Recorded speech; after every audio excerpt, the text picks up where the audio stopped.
Hello everyone, welcome to Fight Club. In this video, நம்ம economic survey 2024-25 பற்றி பார்க்கலாம். அதுலேயும் குறிப்பாக அந்த ஃபஸ்ட் சாப்டரோட இம்பார்ட்டன்ட் டேட்டா என்னென்னு பார்ப்போம்.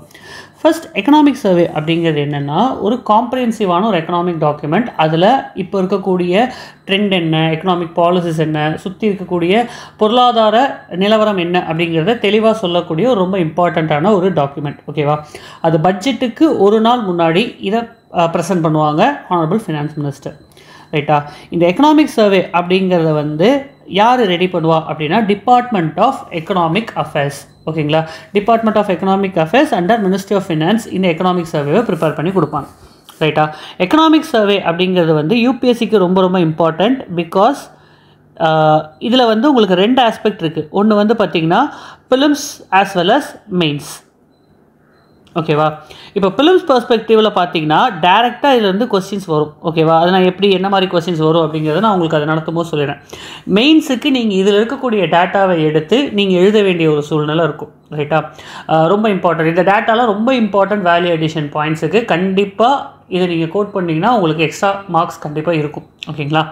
ஸோ இப்போ அந்த எக்கனாமிக் சர்வே அப்படின்னு வரும்போது இந்த வருஷத்தோடதில் கொஞ்சம் ஒரு கன்சர்ன் என்ன அப்படின்னா, இவ்வளோ நாள் மெயின்ஸுக்கு வந்து 3 months இருக்கும் ப்ரிப்பரேஷனுக்கு. ஸோ எக்கனாமிக்ஸ் சர்வே கொஞ்சம் பொறுமையாக படித்து நோட்ஸ் எடுக்கிறவங்களாம் டைம் இருக்கும்.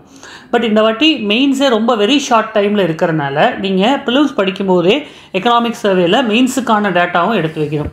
ஸோ அதனால் வேர்ட் பை வேர்ட் நம்ம டீட்டெயில்டாக எக்கனாமிக் சர்வே பார்த்துடலாம். ரைட்டா? ஸோ இப்போ இந்த எக்கனாமிக் சர்வே அப்படின்னு எடுக்கும்போது தட் இஸ் சாப்டர் வைஸ் இருக்கும். இப்போ இந்த வீடியோவில் வி வில் சி சாப்டர் 1. சரிங்களா? இப்போ இந்த சாப்டர் 1 பொறுத்தவரை it is giving you a global picture. என்ன சுற்றி என்ன நடந்துகிட்ருக்கு அப்படிங்கிற ஒரு குளோபல் பிக்சர் அப்படிங்கிறது இதில் கிடைக்கும். அடுத்து வந்து பார்த்திங்கன்னா இதிலேருந்து நம்ம கொஞ்சம் ப்ரிப்பேர் பண்ணுறதுக்கான நோட்ஸ் எடுக்க வேண்டிய டாபிக்ஸ் எல்லாம் இருக்கும். அதை நான் ஒன்று சொல்கிறேன், we can note it. Okay. So first globally என்ன இஷ்யூ அப்படிங்கிற மாதிரி சொல்லியிருக்காங்க. இப்போ வந்து நிறைய எலெக்ஷன்ஸ் நடந்துச்சு இந்த வருஷம். ஓகேங்களா? அதே மாதிரி வந்து பார்த்திங்கன்னா Russia Ukraine conflict, Israel Hamas conflict, இது எல்லாமே உங்களுக்கு எனர்ஜி, ஃபுட் செக்யூரிட்டி, இந்த மாதிரி நிறையா விஷயங்களை பாதிக்கிற மாதிரி ஒரு சினாரியோ தான். ஓகேங்களா? இந்த ஜியோ பொலிட்டிக்கல் சினாரியோ அப்படின்னு சொல்லுவாங்க. அது போக வந்து பார்த்திங்கன்னா இந்த சைபர் அட்டாக்ஸ். ஓகே, நிறைய சைபர் அட்டாக், கிரிட்டிக்கல் இன்ஃப்ராஸ்ட்ரக்சரை டார்கெட் பண்ணுற மாதிரி சைபர் அட்டாக்ஸ், கிரே வார்ஃபேர் அப்படின்னு சொல்லுவாங்க. ஓகேவா? இந்த சைபர் அட்டாக், சைபர் இந்த மாதிரி செக்யூரிட்டி இது எல்லாத்தையுமே அட்டாக் பண்ணுற மாதிரி கிரே வார்ஃபேர் இதெல்லாமே ரைசிங் இதில் இருந்துச்சு. ரைட், இதை அவங்க நோட் பண்ணியிருக்காங்க. அடுத்து ஆனால் globally when they say about GDP, அதாவது க்ரோத், எக்கனாமிக் க்ரோத் அப்படின்னு வரும்போது it is a positive picture. Economy வந்து 3.3% க்ரோ ஆகிருக்கு அப்படின்றாங்க பேஸ்ட் ஆன் IMF டேட்டா. சரிங்களா? ஃபர்தராகவும் ப்ரொஜெக்ஷன் இஸ் பாசிட்டிவ் அப்படிங்கிற மாதிரி தான் சொல்லியிருக்காங்க. ஓகேவா? இது வந்து இது எப்படி உங்களுக்கு கொஸ்டினாக கேட்கலான்னா, ஆஸ் பர் இது வந்து கொஞ்சம் குறைஞ்சிருக்கு, இந்த மாதிரி சினாரியோனால குறைஞ்சிருக்கு அப்படின்னா நீங்கள் இந்த டேட்டா தெரிஞ்சிருந்தால் இல்லை நம்ம பார்த்துருக்கோம்ல கொஞ்சம் ரைஸ் ஆகிற மாதிரி தான் இருக்குது அப்படிங்கிற மாதிரி அந்த ஆப்ஷன் எலிமினேட் பண்ணி யூஸ் ஆகும். ஸோ இது கிராஃப் தான். அடுத்து வந்து பார்த்திங்கன்னா இந்த இடத்துல வந்து ரெண்டு யூரோ US அதை கம்பேர் பண்ணுறாங்க. கொஞ்சம் டைவர்ஜன் பிக்சர் இருக்குது. ரைட், அதுலேயும் குறிப்பாக இப்போ யூரோப்பில் பார்த்தீங்கன்னா யூரோப்பில் வந்து தெர் இஸ் 2 different பிக்சர். ஒரு சைடு வந்து பார்த்திங்கன்னா எதெல்லாம் சர்வீஸ் செக்டார் பேஸ் பண்ணியிருக்கோ அவங்கெல்லாம் க்ரோ ஆகிருக்காங்க. For example Spain, France, Poland, United Kingdom, அவங்கெல்லாம் மெயினான ஸ்ட்ரென்த் வந்து சர்வீஸ் செக்டார். ஸோ இப்போ அவங்க எல்லாருமே வந்து பார்த்திங்கன்னா ஒரு பாசிட்டிவ் க்ரோத்தில் இருக்காங்க. அதே சமயத்தில் மேனுஃபேக்சரிங்கை டிஃபெண்ட் பண்ணி இருக்கக்கூடிய, ஓகேவா, ஜெர்மனி, ஆஸ்திரியா, இந்த மாதிரி கண்ட்ரீஸில் இருக்குது பார்த்திங்களா, அவங்களுக்கெல்லாம் கொஞ்சம் வீக் டிமாண்ட். அந்த இடத்துல வந்து அந்த டிமாண்ட் இல்லை, தேவை குறைவாக இருக்கிறனால அங்கெல்லாம் கொஞ்சம் ஒரு வீக்னஸ் அப்படிங்கிறத ஃபீல் பண்ணியிருக்காங்க. ரைட்டா? இது ஒரு இம்பார்ட்டன்ட் டேட்டா. இப்போது ஒரு சைடு சர்வீஸ் செக்டார் பக்கம்லாம் நல்லா க்ரோ ஆகிட்டுருக்கு, மேனுஃபேக்சரிங் செக்டார் கொஞ்சம் அடி வாங்கியிருக்கு. ஏன் அப்படின்னா டிமாண்ட் ரொம்ப கம்மி.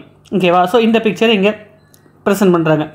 சேம் திங் நம்ம ஏஷியாவுக்கு வரும்போது என்ன சொல்கிறாங்க அப்படின்னா, early part of the year, குறிப்பாக இந்த வருஷத்தோட ஆரம்ப கட்டத்தில் ஜப்பானோட க்ரோத் அஃபெக்ட் ஆகிருக்கு. ஏன்னா அங்கே டொமஸ்டிக் சப்ளை டிஸ்ரப்ஷன், அவங்களுக்கு வந்து அந்த சப்ளை, அந்த பொருள் தேவையான பொருள், ரா மெட்டீரியல்ஸ்லாம் கரெக்டாக கிடைக்காம அவங்களுடைய க்ரோத் அப்படிங்கிறது கொஞ்சம் ஸ்லக்கிஷாக அஃபெக்ட் ஆகிருக்கு. சைனாக்கும் அதே சினாரியோ. பட் இங்கே என்ன ரீசன் அப்படின்னு பார்த்தீங்கன்னா, சைனாவில் ப்ரைவேட் கன்சம்ஷன், ஒவ்வொருத்தர் இண்டிவிஜுவலோட கன்சம்ஷன் குறைஞ்சிருக்கு, இன்வெஸ்ட்மெண்ட்டும் குறைஞ்சிருக்கு. அதே சமயத்தை ரியல் எஸ்டேட் செக்டாரும் ரொம்ப அடி வாங்கியிருக்கு அப்படிங்கிற ஒரு பிக்சரை இங்கே ப்ரெசென்ட் பண்ணியிருக்கேன். ஸோ இதை நீங்கள் நோட் பண்ண வேண்டிய ஒரு பாயிண்ட். சரியா? இப்போ முன்னாடி நம்ம என்ன பார்த்தோம், யூஎஸ் ஓட growth பற்றி பார்த்துருந்தோம். நெக்ஸ்ட் வந்து யூரோப்பில் 2 different picture, service and manufacturing பார்த்துருந்தோம். அடுத்து ஏஷியாவில் ஜப்பான் அண்ட் சைனா பெரிய எக்கனாமிஸ் இது எல்லாத்தையும் ஸ்டடி பண்ணியிருக்காங்க. அடுத்து குளோபலி வந்து பார்த்திங்கன்னா சர்வீஸ் செக்டாரோட growth ஸ்டெடியாக இருக்குது, மேனுஃபேக்சரிங் செக்டாரில் ஒரு சேலஞ்சஸ் இருக்குது அப்படிங்கிறது எகெயின் ஒரு ரெக்கரிங் தீமாக சொல்கிறாங்க.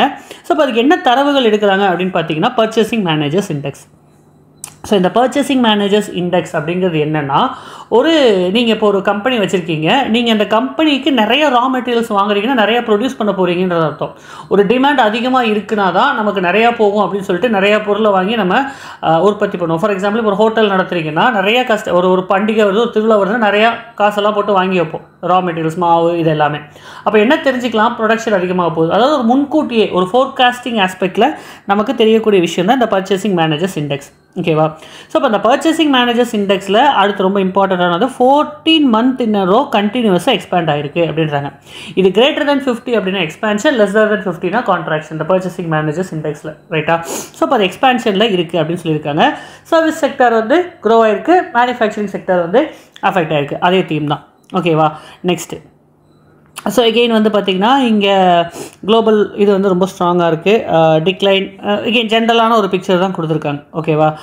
Output growth in consumer and intermediate group. ஓகேங்களா? அது வந்து இன்வெஸ்ட்மெண்ட் கூடோட கீழே வர்றதை கூட சரி பண்ணுற அளவுக்கு கொஞ்சம் நல்ல க்ரோத் இருக்குது அப்படின்ற மாதிரி ஒரு பிக்சர் கொடுத்துருக்காங்க. ரைட்டா?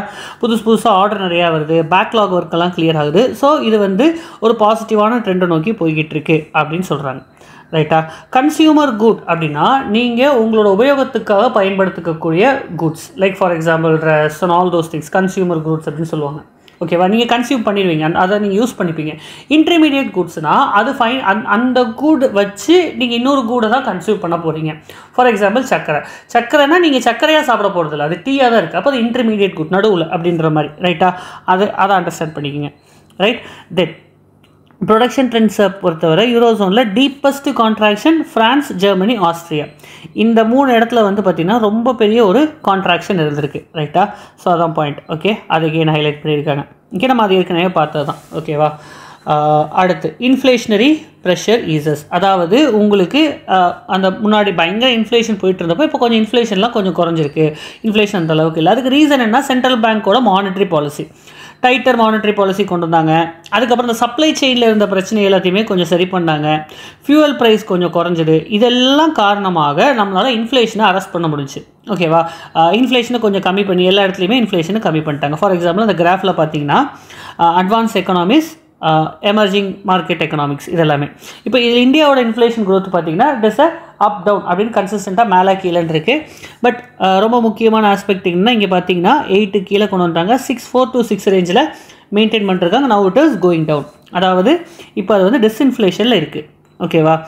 ஸோ டிஸ்இன்ஃப்ளேஷன் அப்படிங்கிறது வந்து சர்வீஸ் இன்ஃப்ளேஷன் அப்படின்ற லெவல், சர்வீஸில் கொஞ்சம் அதிகமான இன்ஃப்ளேஷன் இருக்கிறதால அது கொஞ்சம் ஸ்லோ டவுன் ஆகிருக்கு அப்படின்னு சொல்லியிருக்காங்க. ஓகேவா? அதே மாதிரி கோர் இன்ஃப்ளேஷனும் நெக்லிஜிபிள் லெவலுக்கு கீழே வந்துருச்சு. கோர் இன்ஃப்ளேஷன் அப்படின்னா உங்களுக்கு இன்ஃப்ளேஷனில் முக்கியமானது ஃபியூவல், ஃபுட், இந்த மாதிரி ரொம்ப அடிப்படையான விஷயங்கள், வேரி ஆகிற விஷயங்கள், அதை எல்லாத்தையுமே எடுத்துகிட்டு பார்க்கும்போது அதை தான் நம்ம வந்து கோர் ரைட்டா? ஃபுட் அண்ட் ஃபியூவல் எடுத்து, ஏன்னா அதில் தான் வந்து ரொம்ப ஃப்ளக்சுவேஷன் அதிகமாக இருக்குது. அது இல்லாமல் எந்த அளவுக்கு இன்ஃப்ளேஷன் இருக்குது அப்படின்றத பார்க்குறது தான் கோர் இன்ஃப்ளேஷன். அதுவும் நெக்லிஜிபிள் லெவலில் குறைஞ்சிருக்கு அப்படிங்கிறாங்க. ரைட்டா? குளோபல் ஷிப்பிங்கில் வந்து பார்த்திங்கன்னா நிறைய டிஸ்ரப்ஷன்ஸ் உங்களுக்கு வந்து அந்த Panama canal issue, red C issue இதெல்லாம் நீங்கள் வந்து அப்படியே உங்களோட கரண்ட் அஃபேர்ஸோட கனெக்ட் பண்ணிக்கணும். மேப் ரீடிங்கு ரொம்ப ரொம்ப இம்பார்ட்டன்ட், எதை கனெக்ட் பண்ணுறாங்க அப்படின்றது. ஓகேவா? ஸோ அப்போ இந்த ரீசன்னால் வந்து பார்த்திங்கன்னா ப்ரைஸஸ் கொஞ்சம் ரைஸ் ஆகிருக்கு. ரைட்டா? இங்கே பார்த்தீங்கன்னா கொஞ்சம் ரைஸ் ஆக ஆரம்பிச்சிருக்கு. ரைட்டா? இதை பற்றி பேசியிருக்காங்க. இன்ஃப்ளேஷனுக்கு அது ஒரு காரணமாக இருக்குது அப்படின்னு சொல்லியிருக்காங்க. ரைட்டா? ரைட். அதுக்கப்புறம் இப்போ இன்ஃப்ளேஷன் தான் கம்மியாச்சு இல்லையா? ஸோ மானிட்டரி பாலிசி ஸ்டாண்ட்ஸ் எல்லாத்தையுமே கொஞ்சம் ஈஸ் பண்ண ஆரம்பிச்சிட்டாங்க. ரைட்டா? ஈஸ் அப்படின்னா இப்போது மானிட்டரி பாலிசியில் 2 ஸ்டாண்ட்ஸ், ஒன்று வந்து ஹாக்கிஷ், இன்னொன்று டவ்விஷ். ஓகேவா?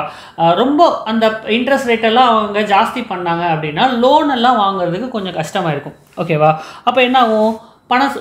பணத்தோட சப்ளை கம்மியாயிடும். ஓகேவா? Loans will become costlier, money supply கம்மியாயிடும் இன்ஃப்ளேஷன் அதிகமாக இருக்கிறப்போ. ரைட்டா? இப்போ இன்ஃப்ளேஷன் குறையுதா? ஸோ ரேட் என்ன பண்ணுறாங்க?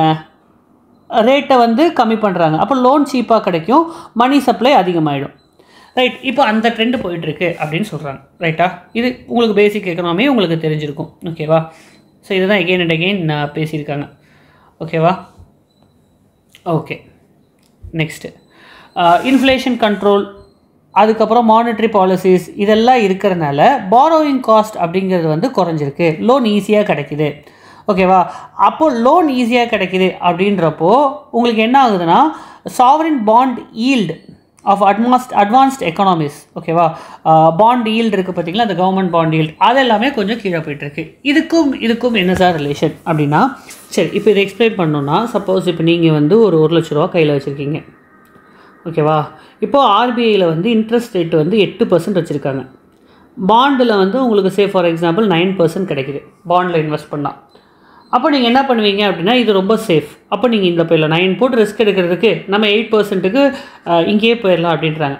அப்போது இன்ட்ரெஸ்ட் ரேட் அதிகமாக பாண்டோட டிமாண்ட் இருக்குது பார்த்தீங்களா, பாண்டோட டிமாண்ட் குறையுது. பாண்டோட டிமாண்டு குறைஞ்சிச்சின்னா ஈல்டு ஜாஸ்தியாகும். நல்லா கேட்டுங்க, பாண்டு ப்ரைஸ், ஓகேவா, பாண்டு ப்ரைஸுக்கும் பாண்டோட ஈல்டுக்கும் inverse relationship. Okay, bond price and bond ப்ரைஸுக்கும் பாண்டோட டிமாண்டும் டைரெக்டாக இருக்கும். டிமாண்டு ஜாஸ்தியாச்சுன்னா ப்ரைஸ் ஜாஸ்தியாக இருக்கும். ரைட்டா, நான் ஈட்டிங் பேக் நான் இப்போ திரும்ப வாங்க. இப்போ என்ன ஆயிடுச்சு, இன்ட்ரெஸ்ட் ரேட்டெல்லாம் என்ன பண்ணுறாங்க, கம்மி பண்ணுறாங்க. ரைட்டா, இப்போது நம்ம இந்த சினரியோக்கு வருவோம். இப்போ இது 8% இல்லாமல் 7% ஆகிடுச்சு. இப்போ உங்கள்கிட்ட அதே 1 லட்சம் இருக்குது. அப்போ நீங்கள் என்ன பண்ணுவீங்க, பாண்டுக்கு டிமாண்டு போயிடுவீங்க, பாண்டு வாங்கலான்னு போயிடுவீங்க. அப்போ பாண்டோட டிமாண்டு ஜாஸ்தி ஆகிடும், ஈல்டு கம்மி ஆகிடும். ரைட்டா, அதை தான் இங்கே எக்ஸ்பிளைன் பண்ணியிருக்காங்க. அட்வான்ஸ்ட் எக்கனாமிஸோட பாண்ட் ஈல்டு அப்படிங்கிறது வந்து குறைஞ்சிருக்கு அப்படிங்கிறாங்க. ஓகேவா, ஸோ அந்த ஒரு ஆஸ்பெக்டை இங்கே எக்ஸ்பிளைன் பண்ணியிருக்காங்க. That is it. Right, then வந்து பார்த்தீங்கன்னா ஜியோ பொலிட்டிக்கல் அன்சர்டனிட்டிஸ் அப்படின்னா Russia Ukraine conflict, middle east இது எல்லாமே ஒரு பிரச்சனையாக இருக்குது. ஓகேவா, ஷிப்பிங் ரூட், சுவஸ் கேனால் மூலிமா 15% of the global maritime trade நடந்துட்டு இருந்துச்சு. பட் ஆனால் இப்போ என்ன ஆயிடுச்சு அப்படின்னா, கேப் ஆஃப் குட் ஹோப் வழியாக தான் போயிட்டுருக்காங்க. அங்கே இருக்கக்கூடிய மிடில் ஈஸ்ட்டில் இருக்கக்கூடிய பிரச்சனைனால இது டெலிவரி டைமை 10 டேஸுக்கு அதிகமாக மாற்றிருக்கு. ஓகேவா, these are all data you have to write in mains. Global shipping, middle east conflict, அதனால் இருக்கக்கூடிய விஷயம் என்ன அப்படின்னு சொல்லும்போது இந்த சப்ஸ்டான்சியேஷன் ரொம்ப ரொம்ப இம்பார்ட்டன்ட். ஓகே, இப்போ நம்ம கேப் ஆஃப் குட் ஹோப்லேயே போகிறோம், அது 10 நாளைக்கு மேலே இருக்குன்னு எக்கனாமிக் சர்வேலேயே சொல்லியிருக்காங்க அப்படின்னு நீங்கள் அதை கோட் பண்ணணும். ரைட்டா, ஸோ அதுக்கு தான் இந்த டேட்டாலாம் இம்பார்ட்டன்ட். ஓகேவா, தென் G20 இதை பற்றியெல்லாம் பேசியிருக்காங்க, not much important. Next domestic economy, next aspect நம்மளோட எக்கனாமி எப்படி இருக்குது அப்படின்றத பார்த்துக்கலாம். இந்த குளோபல் அன்சர்டனிட்டிஸ்க்கு நடுவில் நம்மளோட டொமஸ்டிக் எக்கனாமி எப்படி இருக்குது. ஓகே, இப்போ ரியல் ஜிடிபி ரேட் அப்படிங்கிறது வந்து பார்த்திங்கன்னா 6.4% அப்படின்னு சொல்லியிருக்காங்க as per ministry of statistics and programme implementation, NSOவோட டேட்டா. ரைட்டா, ஸோ இப்போ வந்து பார்த்திங்கன்னா டிமாண்ட் சைட்லேருந்து பார்க்குறப்போ நம்மளுடைய கன்சம்ஷன் அப்படிங்கிறது வந்து க்ரோ ஆகிருக்கு. நம்ம ஒரு வாங்கும் திறன் அப்படின்னு சொல்லுவோம், வாங்குறது அப்படிங்கிறது க்ரோ ஆகிருக்கு. எவ்வளோனா 7.3%. இதுக்கு முக்கிய காரணம் அப்படிங்கிறது என்னென்னா, கிராமப்புறங்களில் இருக்கக்கூடிய டிமாண்ட், ரூரல் டிமாண்ட் மூலியமாக தான் ஜாஸ்தியாக இருக்குதுன்னு சொல்லுவாங்க. இதை ஒரு கொஸ்டினாக மாற்றணும் அப்படின்னா, இந்த ஜிடிபிக்கு வந்து அர்பன் கன்சம்ஷன் அதிகமாக இருக்கிறது தான் ஒரு காரணம் அப்படின்னு ஒரு ஸ்டேட்மெண்ட் வச்சா நீங்கள் அதை புரிஞ்சுக்கணும். இல்லை, எக்கனாமிக் சர்வேல என்ன சொல்லியிருக்காங்க, ரூரலில் தான் வந்து டிமாண்ட் அதிகமாக இருக்குது இந்த வருஷத்துக்கு அப்படின்ற ஒரு அனாலிசிஸ் உங்களுக்கு கண்டிப்பாக தேவை. ரைட்டா, அடுத்து ப்ரைவேட் ஃபைனல் கன்சம்ஷன் எக்ஸ்பெண்டிச்சர் அப்படிங்கிறது வந்து எகெயின் இன்க்ரீஸ் ஆகும்னு சொல்லியிருக்காங்க. இதுதான் ஹையஸ்ட் 2003க்கு அப்புறம் இப்போ தான் இவ்வளோ ஹையஸ்ட்டாக இருக்குது. ஓகேவா, again this is also very very important data. Okay, then fixed capital formation அப்படிங்கிறதும் உங்களுக்கு க்ரோ ஆகிட்டுருக்கு அப்படின்னு சொல்கிறாங்க. அதாவது இப்போ வந்து ஃபிக்ஸட் கேபிட்டல் ஃபார்மேஷன் அப்படிங்கிறது 6.5%க்கு க்ரோ ஆகுது.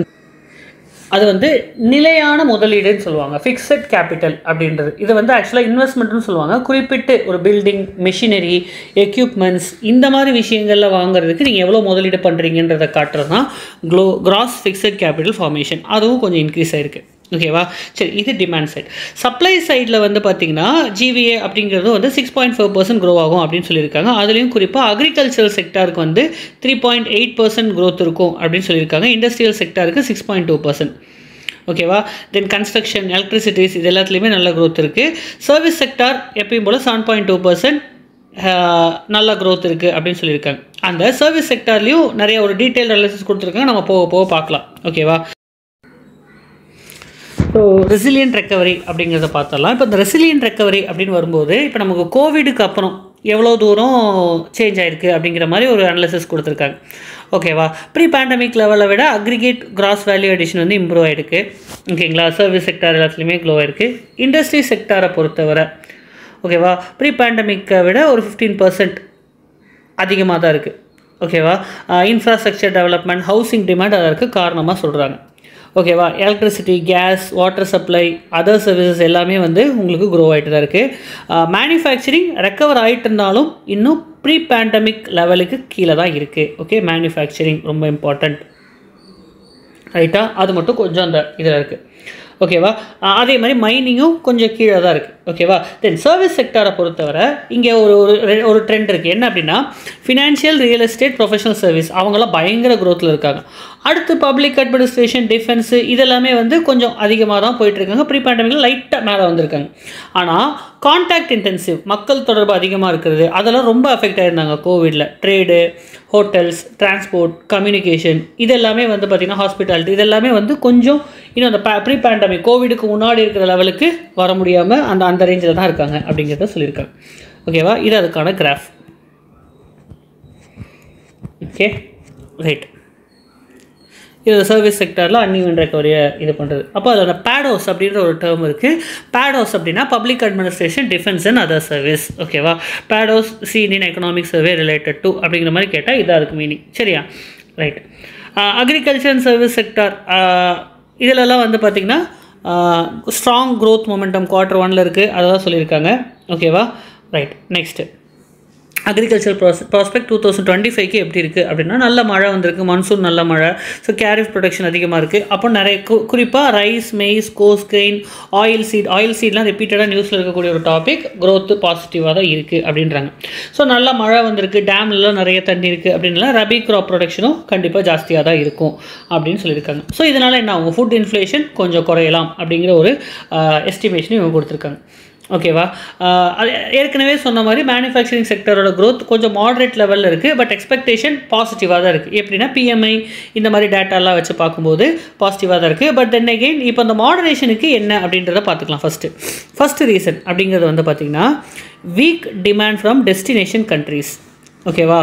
And aggressive trade and industrial policies in major trading nation. இப்போது நம்மளோட எக்ஸ்டர்னல் செக்டார் அதுலேயும் குறிப்பாக அந்த வர்த்தகம் பண்ணுற ட்ரேட் பார்ட்னர்ஸ் இவங்க எல்லாருமே வந்து என்னென்னா, அவங்களோட எக்கனாமியை பாதுகாக்கணும், அங்கே இருக்கக்கூடிய ரெக்கவரியை பாதுகாக்கணும்னு சொல்லிட்டு டேரிஃப்ஸ் அண்ட் அவங்களோட டியூட்டிஸ் இது எல்லாத்தையுமே ரொம்ப அதிகமாக வச்சுருக்காங்க. ஸோ அதனால் என்ன ஆகுது, நம்மளோட ப்ராடக்ட் அங்கே போக முடியறதில்ல, பெருசாக ட்ரேட் பண்ண முடியறதில்ல. ஓகேவா? அதே மாதிரி வந்து பார்த்திங்கன்னா டெஸ்டினேஷன் கண்ட்ரீஸில் டிமாண்டும் கொஞ்சம் கம்மியாக இருக்குது. ஏன்னா போஸ்ட் கோவிட் அவங்களும் கொஞ்சம் கொஞ்சமாக தான் ரெக்கவர் ஆகிட்டு இருக்காங்க. ஸோ டிமாண்டும் முந்தி மாதிரி இல்லை அப்படின்றனால நம்மளோட எக்ஸ்போர்ட்ஸ் கொஞ்சம் அடி வாங்கியிருக்கு, மேனுஃபேக்சரிங் எக்ஸ்போர்ட்ஸ். அது ஒரு ரீசன். ரெண்டாவது, நல்ல மழை, எபவ் ஆவரேஜ் மான்சூன்.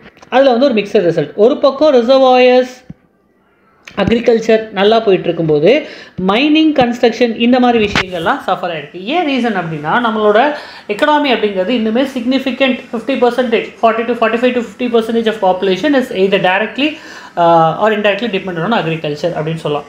அப்போ அக்ரிகல்ச்சரில் ஏதாச்சும் ஒரு பிரச்சனைனா மேனுஃபேக்சரிங்க்கு வெளியே வந்துடுவாங்க. அக்ரிகல்ச்சர் நல்லா போகும்போது மேனுஃபேக்சரிங் வேலையெல்லாம் விட்டு திரும்ப விவசாயத்துக்கு போகிற ட்ரெண்ட் தான் இந்தியாவில் இன்னுமே இருந்துகிட்டு இருக்கு இல்லையா? அப்போ அக்ரிகல்ச்சர் நல்லா இருக்கும்போது இந்த மேனுஃபேக்சரிங் இங்கே இருக்கிறவங்களுக்குலாம் லேபர் ஷார்ட்டேஜ் இந்த மாதிரி விஷயங்கள்லாம் வர்றதுனால அவங்க கொஞ்சம் அஃபெக்ட் ஆகிருக்காங்க. அதுங்கிறது செகண்ட் ரீசனாக சொல்லியிருக்காங்க.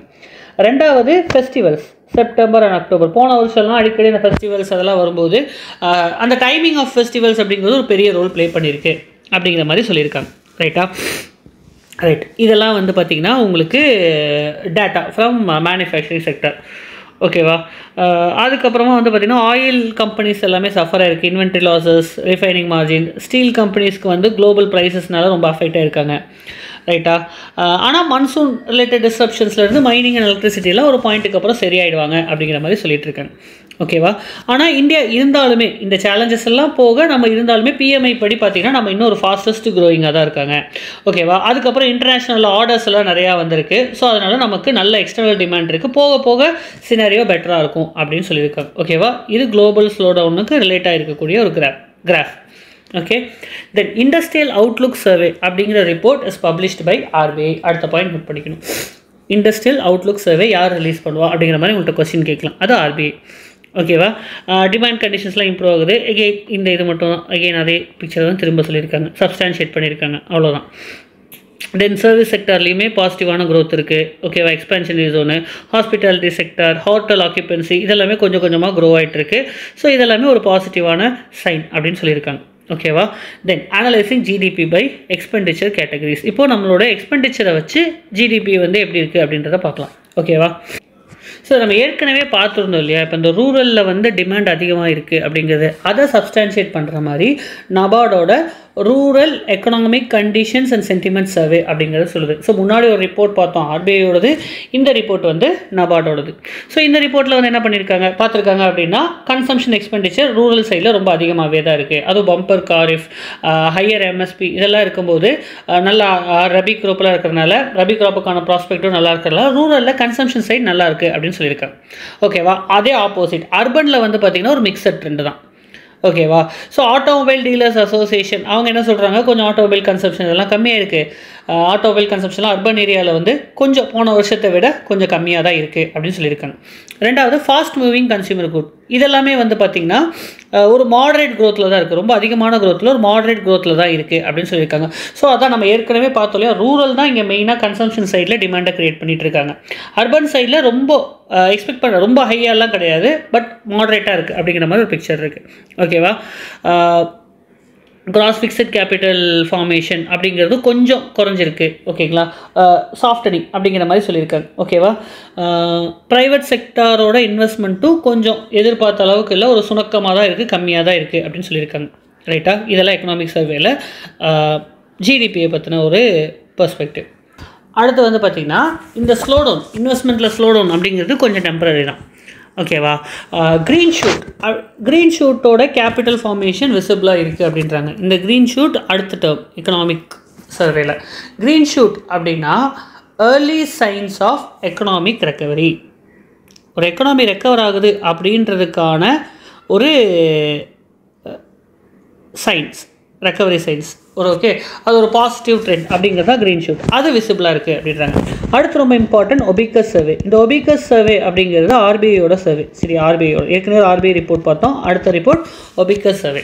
ஓகேவா. இது ரெண்டு மட்டும் பார்த்து வச்சுக்க. எகெயின் அதெல்லாமே பாசிட்டிவாக இருக்குது, அந்த ட்ரெண்டு தான் சொல்லியிருக்காங்க. ஓகேவா. எக்ஸ்டர்னல் ஃப்ரண்ட்டில் வந்து பார்த்திங்கன்னா export of goods and constant ப்ரைஸஸ்லாம் வந்து non factor services at constant price வந்து 5.6% அப்படின்றாங்க. இந்த டேட்டா முக்கியம் இல்லை, நமக்கு இங்கே தெரிஞ்சிக்க வேண்டியது என்னது, நெட் எக்ஸ்போர்ட் பாசிட்டிவாக இதாக இருக்குது. நம்மளோட நெட் எக்ஸ்போர்ட் பாசிட்டிவாக கான்ட்ரிபியூட் பண்ணியிருக்கு ஜிடிபி க்ரோத்துக்கு அப்படின்றத சொல்லியிருக்காங்க. ரைட்டா. அடுத்து economic characteristics by stability and inclusivity in multiple fronts அப்படின்ற டாபிக். ஓகேவா. கோவிடுக்கு அப்புறம் கரெக்டாக ஃபினான்ஷியல் மேனேஜ்மெண்ட்லாம் நல்லாயிருக்கு. கவர்மெண்ட்டுமே வந்து என்ன பண்ணியிருக்காங்கன்னா டிஸ்சேவிங் அப்படின்னா அவங்க நிறைய ஸ்பெண்ட் பண்ணுறாங்க, ஸ்பெண்ட்ஸ் மோர் மணி தென் ரெவென்யூ. கவர்மெண்ட்டும் நிறையா ஸ்பெண்ட் பண்ணுறாங்க ரெவென்யூ விட. ரைட்டா. After Covid. ஓகேவா. ஸோ இது வந்து ஓவரால் எக்கனாமிக்கல் சேவிங்ஸை அதிகப்படுத்தியிருக்கு. என்னென்னா இப்போ கவர்மெண்ட் நிறையா ஸ்பெண்ட் பண்ணுறாங்க, அப்போ என்ன ஆகுது, அப்போது கவர்மெண்ட்டுக்கு வந்து ப்ரைவேட் செக்டாரோட கார்ப்பரேட் சேவிங் கொஞ்சம் அப்படியே ஒரு 14% ஆஃப் ஜிடிபிலே இருக்குது. அப்போ நிறையா வந்து என்ன ஃபாரின் ஃபண்டிங்கை ரிலை பண்ணியிருக்கோம். ஓகேவா. அதுக்கப்புறம் லாஸ்ட் 4 இயர்ஸோட ஃபிஸ்கல் மேனேஜ்மெண்ட்னால சேவிங் இன்வெஸ்ட்மெண்ட் கேப் அப்படிங்கிறது வந்து வைடன் ஆகிருக்கு. வைடன் ஆகிறது வந்து கம்மியாக இருக்குது. ஓகேவா. அதுக்கப்புறம் கரண்ட் அக்கௌண்ட் டெபிசிட்டுக்கு சஃபிஷியன்ட் ஃபைனான்சிங் பண்ண முடிஞ்சிருக்கு. ஓகேவா. ஹவுஸ் ஹோல்ட் சேவிங் வந்து மாடரேட் கம்மியாக இருந்தாலும் நம்மளால் பெட்டர் ஃபினான்ஷியல் ஃபிஸ்கல் பாலிசினால நம்மளால் பெட்டராக மேனேஜ் பண்ண முடிஞ்சுது அப்படிங்கிற ஒரு பிக்சர் கொடுத்துருக்காங்க. ரைட்டா. ஸோ சேவிங் இன்வெஸ்ட்மெண்ட் கேப் அப்படின்னா it is a difference between people save பண்ணுற அமௌண்ட், பீப்புள் தன் கையில் பணத்தை மிச்சம் பண்ணுறது எவ்வளோ மைனஸ் இன்வெஸ்ட்மெண்ட், பிஸ்னஸ் இன்வெஸ்ட்மெண்ட். ரைட்டா. ஸோ இப்போ அது ரெண்டுத்துக்கும் இது வந்து பார்த்திங்கன்னா குறிப்பாக வளர்ந்து வரும் நாடுகளில் வந்து பார்த்திங்கன்னா இது ரொம்ப ஒரு முக்கியமான ஒரு பேராமீட்டர். ஓகேவா. வேர் டொமஸ்டிக் சேவிங் அப்படிங்கிறது வந்து உங்களோட இன்வெஸ்ட்மெண்ட்டுக்கு தேவையான அளவுக்கு இல்லை அப்படிங்கிற ஒரு பிக்சர் வந்து எப்பயுமே இருக்கக்கூடியது. ஓகேவா. பீப்புள் நிறையா சேவ் பண்ணுறாங்க, ஆனால் இன்வெஸ்ட்மெண்ட் ரொம்ப கம்மியாக இருக்குது அப்படிங்கிற மாதிரி ஒரு பிக்சர் கொண்டு வருது. ஓகேவா. அப்போது நிறையா சேவ் பண்ணுறாங்க, இன்வெஸ்ட்மெண்ட் ரொம்ப கம்மியாக இருக்குது, ரொம்ப அதிகமான பிக்சர் இருக்குன்னா நம்ம வெளிநாட்டிலேருந்து காசு வாங்கணும் மேனேஜ் பண்ணுறதுக்கு இன்வெஸ்ட்மெண்ட்டுக்கு, அந்த பிக்சர் கொண்டு வரும். ஓகேவா? ஸோ அதான் லார்ஜ் சேவிங் இன்வெஸ்ட்மெண்ட் கேப் நல்லது கிடையாது. Okay right. அடுத்து இதெல்லாம் பெருசாக இம்பார்ட்டண்ட் இல்லை. ஸோ ஸ்டேட்டோட இது வந்து பார்த்திங்கன்னா ஓன் டேக்ஸ் ரெவென்யூ அதெல்லாமே கொஞ்சம் இன்க்ரீஸ் ஆகிருக்கு. ஓகேவா? இந்த பீரியடில். ஓகேவா? டேக்ஸ் ரெவென்யூ பொசிஷனும் போன வருஷத்தை விட இந்த வாட்டி கொஞ்சம் பெட்டராக இருக்குது அப்படிங்கிற ஒரு பிக்சர் கொடுத்துருக்காங்க. ரைட். இதெல்லாம் தான் various taxes, stamp duty, land revenue, sales tax, இதெல்லாம் ஸ்டேட்டுக்கு வரக்கூடிய வருவாய். இது சிஏஜி ரிப்போர்ட்லேருந்து எடுத்து கொடுத்துருக்காங்க. ஓகேவா? ஸோ இதில் வந்து பார்த்திங்கன்னா ஹையஸ்ட் வந்து தெலுங்கானா ஓன் டேக்ஸ் ரெவென்யூ. ஓகேவா? 88%. அதுக்கடுத்து கர்நாடகா, அடுத்து ஹரியானா. ஓகேவா? அதான் இங்கே இம்பார்ட்டண்டான ஒரு டேட்டாவாக கொடுத்துருக்காங்க. அது ஒரு கிராஃபாகவும் ப்ரெசென்ட் பண்ணியிருக்காங்க, மேப் மாதிரி. ஓகேவா? ஒடிஷாவுக்கு தான் வந்து non tax revenue, highest non tax revenue in ORR, own revenue. அதில் வந்து பார்க்கும்போது ஒடிஷாவுக்கு தான் ஹையஸ்ட்டாக இருக்குது. ஓகேவா? Own revenue receipts. Okay right. இந்த டேட்டா அடுத்து இம்பார்ட்டன்ட். நெக்ஸ்ட்டு வந்து பார்த்திங்கன்னா இன்ஃப்ளேஷன். ஓகேவா? Low and stable core inflation with volatile food. Core inflation ஸ்டேபிளாக தான் இருக்குது, ஆனால் ஃபுட் ப்ரைஸஸ் வாலடைலாக இருக்குது. இதுதான். ஓகேவா? ஹெட்லைன் இன்ஃப்ளேஷன் நமக்கு வந்து சிபிஐ தான் யூஸ் பண்ணியிருக்காங்க. இப்போ அது வந்து எவ்வளோ? 4.9%, 5.4லேருந்து 4.9 குறைஞ்சிருக்கு. ஓகேவா? கோர் இன்ஃப்ளேஷன், ஃபுட்டு ஃபியூவல் இல்லாத இன்ஃப்ளேஷன் அப்படிங்கிறது வந்து பார்த்திங்கன்னா 0.9% ரிடக்ஷனுக்கு இந்த கோர் தான் முக்கியமான கம்மி அப்படின்னு சொல்லியிருக்காங்க. ஓகேவா? சரி, இது ஒரு இம்பார்ட்டண்டான விஷயம்.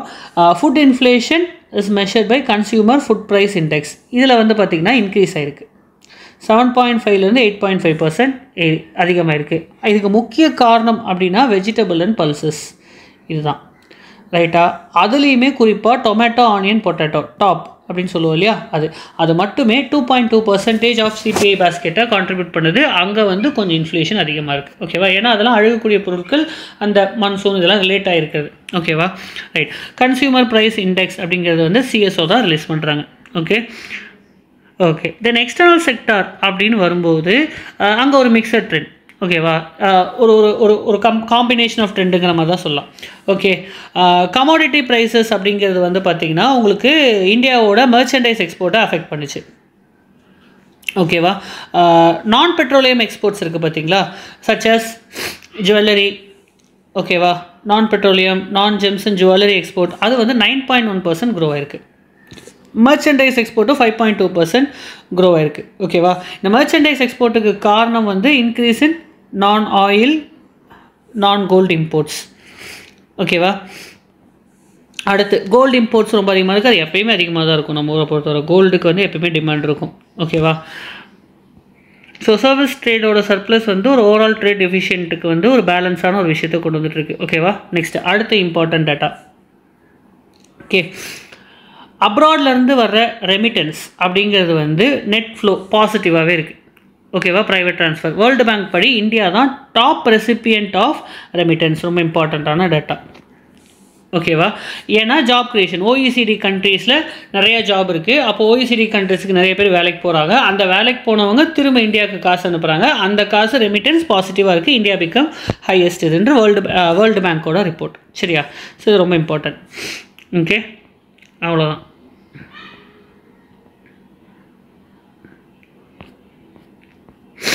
அடுத்து கவர்மெண்ட் செக்யூரிட்டிஸ். இந்தியாவோட கவர்மெண்ட் செக்யூரிட்டிஸ் வந்து ஆட் பண்ணிட்டாங்க. அந்த JP Morgan bond index, emerging market bond இண்டெக்ஸில் வந்தனால நம்மளோட கவர்மெண்ட் செக்யூரிட்டிஸ்லையும் ப்ரைவேட்லாம் இன்வெஸ்ட் பண்ண ஆரம்பிக்கிறாங்க. ரைட்டா? இது நமக்கு ஒரு பாசிட்டிவான ஒரு விஷயம் தான். ரைட்டா? ஸோ அதோட சிக்னிஃபிகன்ஸும் இங்கே மென்ஷன் பண்ணுறாங்க. ஓகேவா? அடுத்து இந்தியாவோட ஃபாரெக்ஸ் ரிசர்வ்ஸ். ஓகேவா? நம்ம அந்நிய பண மதிப்பு இருக்கு இல்லையா, அந்த ஒரு விஷயம் அப்படிங்கிறது வந்து பார்த்திங்கன்னா நம்மள்ட்ட 90% ஆஃப் எக்ஸ்டர்னல் டெப்ட்டை கவர் பண்ணுற மாதிரி இருக்குது. அதனால் நமக்கு பெருசாக குளோபல் ஷாக்ஸ் எல்லாம் பார்த்து வரி பண்ண வேண்டியதில்லை அப்படின்னு சொல்லியிருக்காங்க. ஓகேவா? Then strategic sectors, high value sectors like biotechnology, semiconductors இதெல்லாம் இந்தியா கொஞ்சம் இன்னும் ஸ்ட்ராங் எடுக்கணும் அப்படிங்கிற ஒரு விஷயத்த சொல்லியிருக்காங்க. எக்ஸ்போர்ட் மார்க்கெட்டை டைவர்சிஃபை பண்ணணும். இந்த சஜஷன்ஸ்லாம் நீங்கள் மெயின்ஸில் எழுதலாம். மார்க்கெட் ஷேர் ஓகேவா. Strategic partner, high energy, biotechnology, semiconductors எல்லாம் நம்ம ஸ்ட்ராங்காக இருக்கணும். தென் ஸ்பேஸ், செமிகண்டக்டர், குவாண்டம் டெக்னாலஜிஸ் இது எல்லாத்துலேயுமே நிறையா புது புது ஆப்பர்ச்சுனிட்டிஸ் இருக்குது, அதெல்லாம் நம்ம டேப் பண்ணோம் அப்படின்னு சொல்லியிருக்காங்க. ரைட்டா. தென் கிரெடிட் டிஸ்பர்சல் அதை பேஸ் பண்ணி பேங்கிங் அண்ட் ஃபினான்ஷியல் செக்டர் ஓகேவா, அவங்க பெட்டரான பொசிஷனில் தான் இருக்காங்க. ஓகேவா. ஷெட்யூல் பேங்க்ஸுக்கெல்லாம் வந்து டபுள் டிஜிட் க்ரோத் இருக்குது அப்படிங்கிறாங்க. ரைட்டா. ஸோ கிரெடிட் இண்டஸ்ட்ரி நல்லா தான் போயிட்டுருக்கு. ஓகேவா. நெக்ஸ்ட்டு ஆர்பிஐயோட ஃபினான்ஷியல் ஸ்டெபிலிட்டி ரிப்போர்ட் படி, இது ரொம்ப இம்பார்ட்டண்ட்டான ஒரு ரிப்போர்ட். ஏன்னா என்பிஏ, பேங்க்கோட ஹெல்த்து, ஜிஎஸ்டியில் கேட்கலாம். கிராஸ் என்பிஏ வந்து டிக்ளைன் ஆகிருக்கு. ஓகேவா. 12 வருஷத்துக்கு இல்லாத அளவுக்கு கம்மியாக, அதாவது 2.6%, இவ்வளோ தான். ரொம்ப கம்மி பண்ணியிருக்காங்க, குறைச்சிருக்காங்க. இது ஒரு நல்ல விஷயம் தான். ரைட்டா.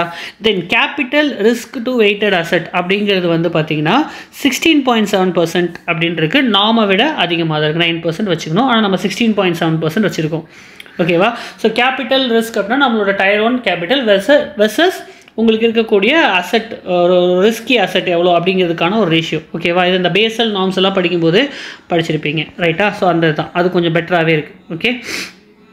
தென் ஆர்பிஐயோட ஃபினான்ஷியல் ஸ்டெபிலிட்டி ரிப்போர்ட் அதெல்லாம் பேஸ் பண்ணி வந்திருக்கு.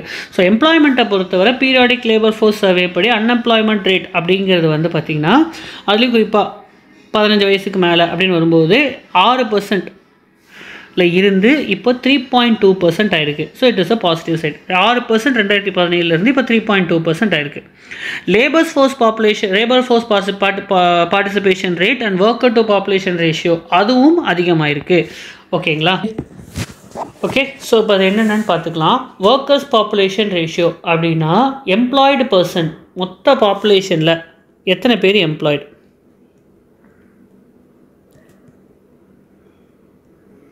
ரைட்டா. இது வந்து WPR, ஒர்க்கர்ஸ் பாப்புலேஷன் ரேஷியோ. ரைட்டா. மொத்தமாக ஒர்க் பண்ணுற மொத்த பாப்புலேஷனில் எத்தனை பேர் வேலைக்கு போகிறாங்க அப்படிங்கிறது workers population ratio. Labour force participation ratio அப்படின்னா லேபர் ஃபோர்ஸ் எத்தனை பேர் வேலை தேடி இருக்காங்க, லேபர் ஃபோர்ஸ். ஓகேவா. அந்த பாப்புலேஷன் எவ்வளோ, அதாவது வேலை தேடியோ இல்லை வேலை வேணும்னு சொல்லி எத்தனை பேர் ரெடியாக இருக்காங்க compared to the population.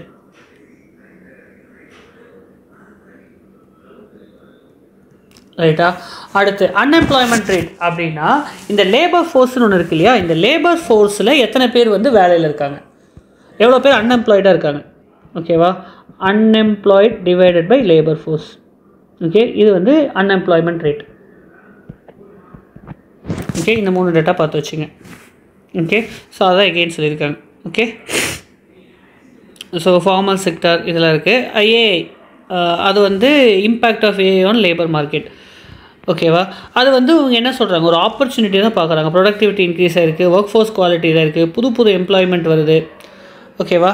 Institutional frame work challenges இதெல்லாமே அஃபெக்ட் ஆகிருக்கு. ஓகேவா. அதுவும் நம்ம ப்ரிடாமினென்ட்லி சர்வீஸ் செக்டராக இருக்கிறதுனால அடாப்ஷன் ஆஃப் ஏஐ அப்படிங்கிறது ஒரு நல்ல பொட்டன்ஷியல் அப்படின்னு சொல்லி தான் எக்கனாமிக் சர்வே சொல்லியிருக்காங்க. ஓகே. ஸோ அதே மாதிரி இப்போ தான் புதுசாக ஏஐ வருது. அப்போ இந்தியாவுக்கு ஒரு நல்ல ஆப்பர்ச்சுனிட்டி இருக்குது. நம்ம லேபர் ஃபோர்ஸ் மட்டும் ஆர்டிஃபிஷியல் இன்டெலிஜென்ஸ் இதுக்கெல்லாம் ஏற்ற மாதிரி அடாப்ட் ஆகிட்டா இது ஒரு நல்ல பாசிட்டிவான விஷயம் அப்படின்னு சொல்லியிருக்காங்க. இது நீங்கள் அப்படியே மெயின்ஸில் ஆர்டிஃபிஷியல் இன்டெலிஜென்ஸை பற்றி எழுதும்போது எக்கனாமிக் சர்வே எப்படி சொன்னாங்க அப்படிங்கிற மாதிரி கூட நீங்கள் கோட் பண்ணிக்கலாம். ஸோ அவுட்லுக் ஏற்கனவே நம்ம பார்த்தது தான். ரஷ்யா உக்ரைன் கான்ஃப்ளிக்ட்லேருந்து எல்லாமே நம்ம பார்த்தது, மெயினாக சுற்றி நம்ம பார்த்தது தான். எகெயின் அவங்க சொல்லியிருக்காங்க கேரிஃப், நல்ல ரபி ப்ரொடக்ஷன் இது எல்லாமே நல்லா இருக்கிறதுனால இட் இஸ் பாசிட்டிவ் அப்படிங்கிற மாதிரி முடிச்சிருக்காங்க. Okay. So I think with this chapter 1 is over. So ஓவராலாக இந்த இதில் உங்களுக்கு ஒரு அனாலிசிஸ் மாதிரி தான் என்னால் கொடுக்க முடியும். ஓகேவா. அனாலிசிஸ் மாதிரி தான் நான் கொடுத்துருக்கேன். Hope it is sufficient. இனி அடுத்தடுத்த சாப்டர் இதே மாதிரி பார்த்துக்கலாம். ஓகேவா. ஸோ நான் மென்ஷன் பண்ண சொன்ன கீவேர்ட்ஸ் எல்லாம் தெளிவாக நோட் பண்ணிக்கோங்க. ஹைலைட் பண்ணது எல்லாத்தையுமே தனியாக நோட் போட்டு வச்சுக்கோங்க. இப்போ ஞாபகம் இருக்கிற மாதிரி இருக்கும். நான் வெப்சைட் இது எல்லாமே நீங்கள் மெயின்ஸில் எழுத வேண்டிய ஏரியா. ஸோ அதனால் அதுக்கேற்ற மாதிரி ப்ரிப்பேர் பண்ணிக்கோங்க. ஆஃப் வீடியோஸ் சீக்கிரமாகவே வந்துடும். ஓகேங்களா. Thank you so much. Thank you for listening. மறக்காமல் டெலிகிராம் சேனல் இருக்குது, அதுலேயும் ஜாயின் பண்ணிக்கோங்க, சப்ஸ்கிரைபும் பண்ணிவிடுங்க. ஓகேங்களா. தேங்க்யூ.